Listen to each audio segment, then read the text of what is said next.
അസ്സലാമലൈക്കും. വേറൊരു കമന്റ് ആയിരുന്നു ചിക്കൻ ബിരിയാണിന്റെ റെസിപ്പി ഇടുക.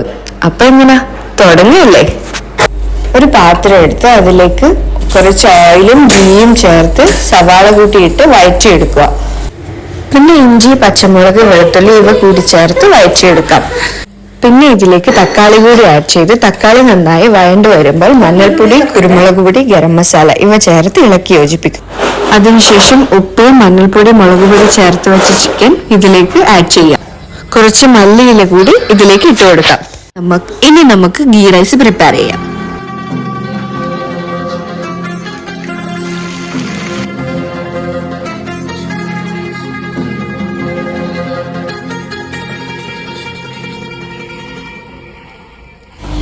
മസാല ഉണ്ടാക്കിയ പാത്രത്തിൽ കുറച്ച് ഗീ റൈസ് കൂടിയിട്ട് ഇതുപോലെ ഇളക്കി യോജിപ്പിച്ച് ദമ്മിട്ട് കൊടുക്കാം. മസാല ഇട്ട് കൊടുക്കുന്ന വീഡിയോ എൻ്റെ കയ്യിൽ നിന്ന് സ്കിപ്പായിട്ടുണ്ട്. ഇതിനു ശേഷം മല്ലിയില ഇട്ടതിന് ശേഷം കുറച്ച് മസാല ഇതിലേക്കിട്ട് റൈസ് ഇട്ട് കൊടുത്തതിന് ശേഷം മല്ലിയിലയും ഗരം മസാലപ്പൊടിയും റോസ്റ്റ് ചെയ്ത് വെച്ച ഉള്ളിയും കുറച്ച് ഗീയും കൂടി ഒഴിച്ചു വെച്ച് ദമ്മിട്ട് കൊടുക്കാം. ചിക്കൻ ബിരിയാണി ഇവിടെ റെഡി ആയിട്ടുണ്ട്. വീഡിയോ ഇഷ്ടപ്പെട്ടെങ്കിൽ ലൈക്ക് ചെയ്ത് ഷെയർ ചെയ്യാൻ മറക്കല്ലേ. Bye bye.